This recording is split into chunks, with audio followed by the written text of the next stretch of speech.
ऋषि मुनियों की पावन धरती, देश धर्म का नाता है। कहते सारे लोग यही हैं, गो हमारी माता है।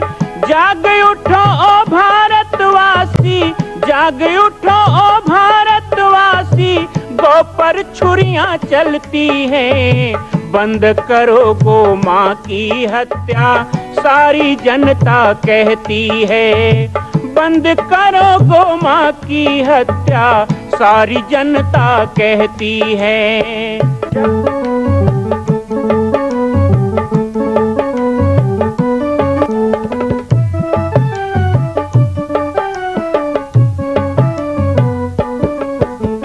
जगह जगह पर बूचड़ खाना, लाखों गौएं कटती हैं। किसे सुनाए व्यथा हमारी, नैना नीर बहाती हैं। रक्षा करना गौ माता की, रक्षा करना गौ माता की, गीता ज्ञान सिखाती है। बंद करो गो माँ की हत्या, सारी जनता कहती है। बंद करो गो माँ की हत्या, सारी जनता कहती है।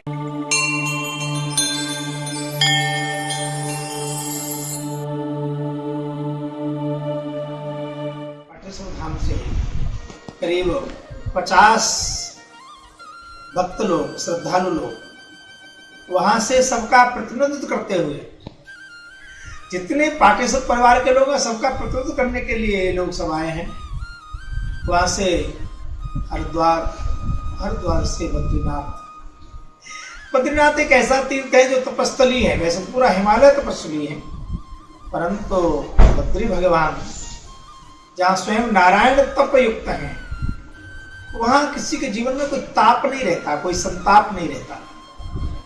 ऐसे बद्री नारायण के पावन परिसर में, वहाँ तीर्थ में पूज्यपाद मेरे गुरु भ्राता शाकित वासी श्री राम जानकी दास जी महाराज राजयोगी बाबा जी के प्रथम, वहाँ श्री बालक दास जी ने अपने श्रद्धालुओं के साथ जो वहाँ पर नारायण बलि, पिंडदान, सब कुछ जो पूरा 10 घात विधान कराया है। इससे वो तो संत थे, उनके प्रति हमारी श्रद्धा व्यक्त है। संत को ये सब करने की आवश्यकता भी नहीं पड़ती। पापी से पापी व्यक्ति को भी एकत्रित वहां कराया जाता है तो उसको भगवत प्राप्ति होती है। जीवन साधना में रहे हो तो दूसरों को मुक्ति प्रदान करने वाले हैं, परंतु हम उनके शिष्य हैं, उनके परकर हैं, इसलिए हमारा लौकिक दायित्व था, उसका निर्वाह पूर्ण प्रसन्नता के साथ आपने किया है। ये बहुत आनंद का विषय है। भगवान श्री सीताराम जी से प्रार्थना है कि मेरे गुरु भाई को अपने नित्य रास लीला में, नित्य रास में निरंतर चिरकाल तक उनको आश्रय प्रदान करें और उनकी चेतना, उनका संतत्व हमको प्रत्यक्ष और अप्रत्यक्ष रूप से पूर्वत प्रेरणा प्रदान करती रहे। ऐसी हम भगवान से और महाराज जी के चरणों में प्रार्थना करते हैं। ये यात्रा दीर्घ साल भगवान से आज वापिस हरिद्वार, हरिद्वार से पुनः छत्तीसगढ़ की ओर रवाना करेगी। और ये सब क्या क्या गतिविधि चल रही है आप सब जानते हैं। बालकाल से ही श्री बालक दास जी संत हैं, और बालकाली जो साधु होता है उसको किसी सिद्धि करने की आवश्यकता नहीं पड़ती। बालकाली साधु को कोई सिद्धि करने की जरूरत नहीं, वो स्वयं सिद्ध होता है। क्योंकि बालकाली जिसने बचपन से जो हर भजे करे राम से नेह, उसका गेह और देह एक हो जाता है। तो आपकी साधना और श्रम दोनों है। अपने अपने गुरु परंपरा, हमारी महात्यागी परंपरा और गुरुदेव भगवान का नाम जिस प्रकार से छत्तीसगढ़ में ही नहीं अब समग्र भारत में जिस अल्प समय में किया है, ये भगवत कृपा है। आपका उत्साह, आपका आनंद निरंतर अग्रसर होता रहे, ऐसी अनंत परमंत से हनुमान जी महाराज से प्रार्थना करता हूँ के माध्यम से निरंतर पाटेश्वर धाम में क्या गतिविधि चल रही है, पूरे देश में अध्यात्म जगत में क्या क्या हो रहा है, निरंतर प्राप्त होता रहता है। पाती एक बड़ा आश्रय है। हमारे ब्रज में कहा जाता है भगवान श्री कृष्ण ने उद्धव के साथ पाती भेजी, वहां लिखा है कभी नहीं कोई देख पाती, कोई नहीं देख पाती, कोई पढ़ पाती, कोई नहीं पढ़ पाती। क्या है पाती? पाती एक आत्मसात करती है। पत्र जब हम पढ़ते हैं तो जिसके प्रति संबोधन होता है, जिससे जो संवाद होता है, वो निकटता प्राप्त होती है, लगता नहीं कि दूर है। तो पाती को बार बार हृदय से लगाने का मन करता है। तो आज बाबा जी के पाती के माध्यम से हमारा जो पतन का कारण समाप्त हो रहा है। ये पाती कोई सामान्य संबंध नहीं है, संवाद नहीं है। इससे हमारे जीवन की दुर्वासना समाप्त होती है। हमारे जीवन में जो कहीं न कहीं लौकिक संबंध और संबोधन के कारण कहीं जो पतितपना आ रहा था, निगेटिविटी आ रही थी, विपरीत स्थिति आ रही थी, इस पाती के पढ़ने से, पाती का आश्रय लेने से आप सबके जीवन का पतन समाप्त हो जाएगा। और पतन समाप्त होगा तो क्या? पतित पावन परमात्मा का चिंतन होगा, भगवान का चिंतन होगा। इस पाती के माध्यम से निरंतर आपके लौकिक पतन समाप्त हो, आपके जीवन की वासना समाप्त हो और आपका जीवन, आपका हृदय साधना से, भक्ति से निरंतर ओतप्रोत होता रहे, ऐसी कामना करता हूँ। पाती के माध्यम से आपको नई चेतना, नई जागृति, नई दिशा आपको निरंतर प्राप्त होती रहे और हम भगवत प्राप्ति के, परमात्मा की प्राप्ति की ओर निरंतर अग्रसर होते रहे, ऐसी कामना करता हुआ ये पाती संवाद के प्रति मेरी बहुत बहुत शुभकामनाएं। जय श्री सीताराम। बोलिए सद्गुरुदेव भगवान की, श्री गंगा मैया की, श्री हनुमान जी महाराज की जय। जय श्री सीताराम।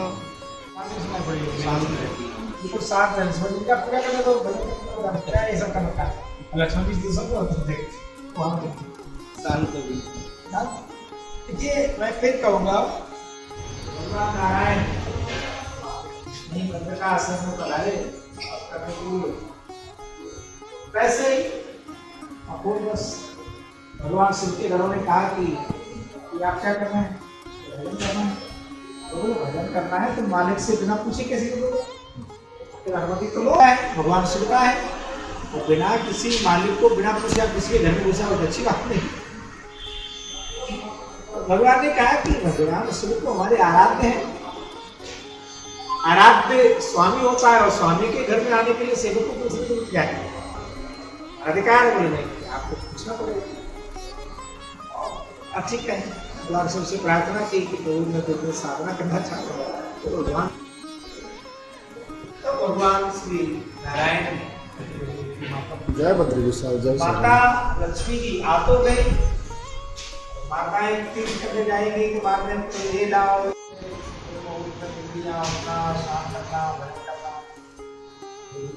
धूप निकला है, थोड़ा कंपोस्ट ला सकते हैं, ऐसा मानते हैं। अलग अलग वैसे बंटी कथाएं भी ऐसा मान लेते हैं कि भगवान ने कहा करो, तुम्हारे लिए व्यवस्था करना ही पड़ेगी। भगवान ने अपने संकल्प से माता लक्ष्मी मां उसका विज्ञानिकों को आप पूछ लो, एक घटना भी गई, पर हम तो भगवान के उपासक हैं, इसलिए हम यही मानेंगे कि भगवान ने हम तो सब पर कृपा करके, माता जी ने सोचा भक्त लोगों से कि कृपा हम सब पर कृपा करके माता जी ने कृपा की, भगवान ने वहाँ एक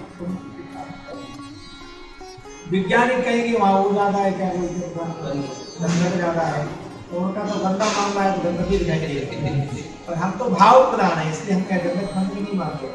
हम ऐसा मानते हैं कि भगवान ने हम सबकी गंदगी दूर हो और हम ठीक से स्नान कर पाए, इसलिए यहाँ गंदगी की व्यवस्था करती है। नहीं तो बगल में माता जी रह रही है और ठंडा जल है, और फिर एक भाग में गंदक और भी कहीं हो सकता था, जरूरी वही होता है। हाँ,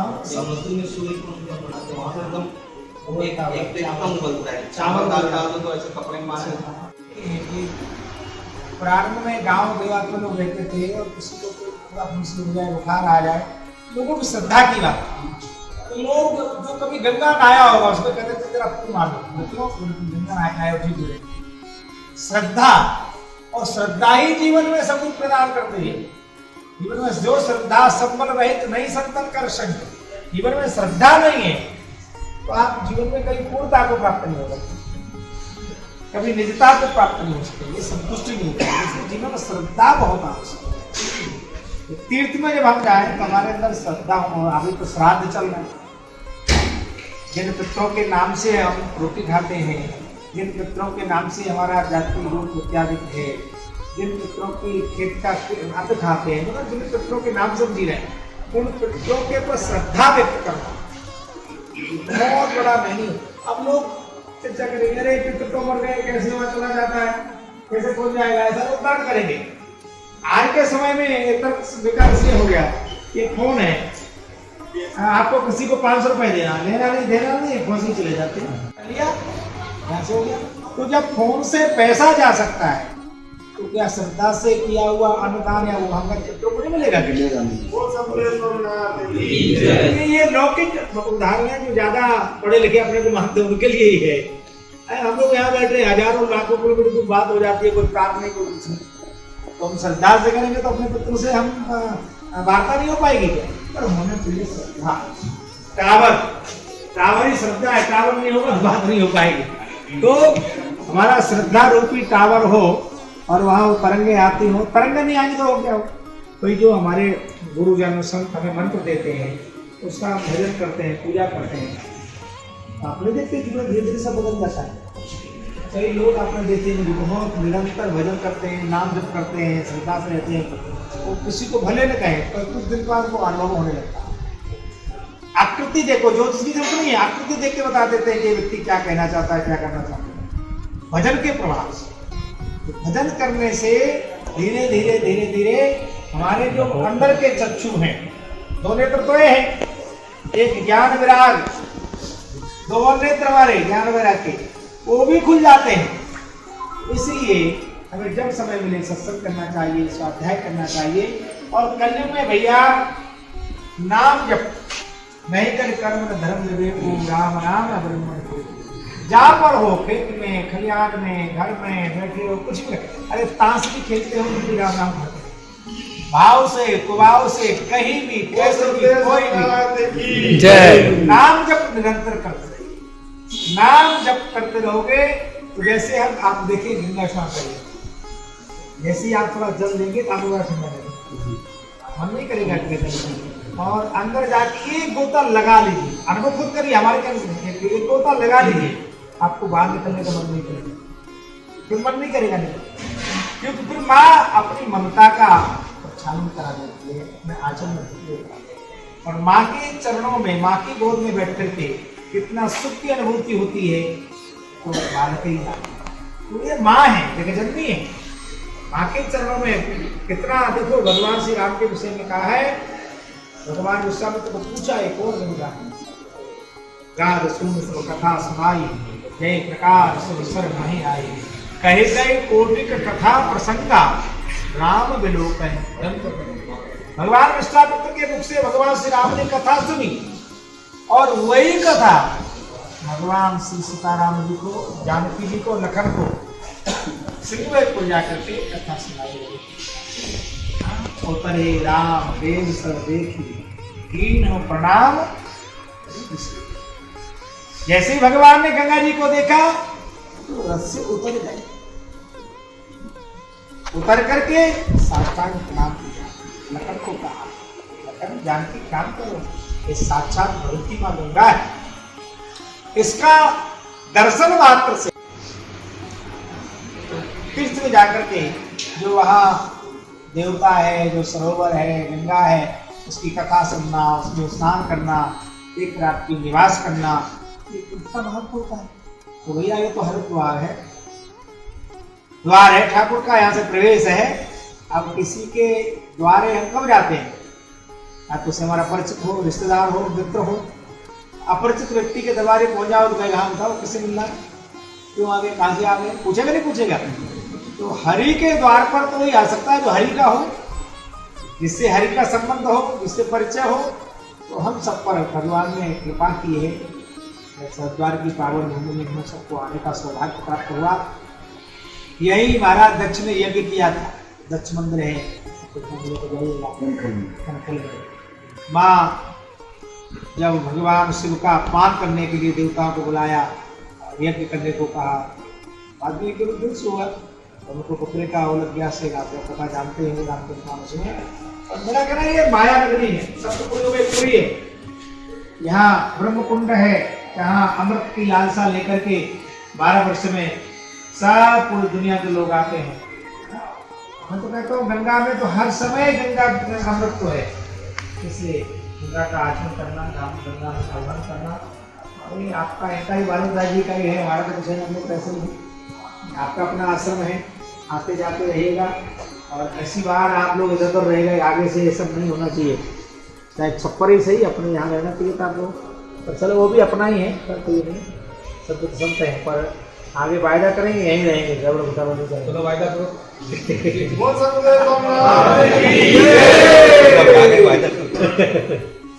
अभी पूज्य महाराज श्री बोल रहे थे ना कि नेटवर्क, तो ऐसे तो नेटवर्क बिना टावर के नहीं होता है ना, टावर होता है तभी नेटवर्क होता है ना। आपके गाँव भी टावर लगा तब नेटवर्क चालू हुआ। तो ये जिस के बारे में अभी महाराज श्री बता रहे थे, जिस नेटवर्क के बारे में, वो नेटवर्क का टावर कौन है जानते हो? जो संत होते हैं उनसे जुड़ोगे तब उस नेटवर्क से जुड़ोगे, नहीं तो डालोगे कहीं लेकिन दूसरे अकाउंट में चला जाएगा, फिक्स जगह में जाएगा। तो ठगने जगने से बच के भी चलना है और अपने परिवार, अपनी परंपरा, अपना जो जिस परंपरा से आप जुड़े हो गुरु परंपरा, उसमें रहना है।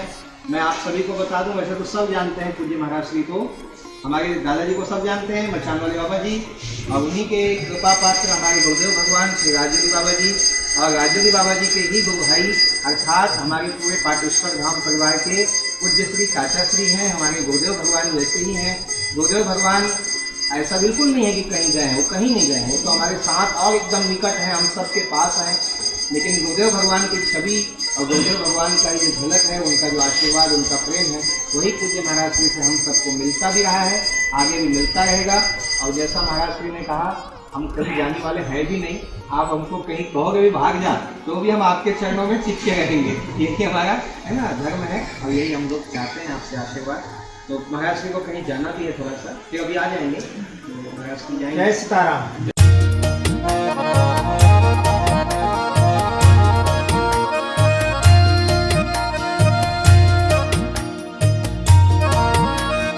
मां कौशल्या की पावन जन्मभूमि छत्तीसगढ़ प्रांत में बालोद जिला में स्थित है श्री सर्वसिद्ध शक्तिपीठ जामड़ी पाटेश्वर धाम।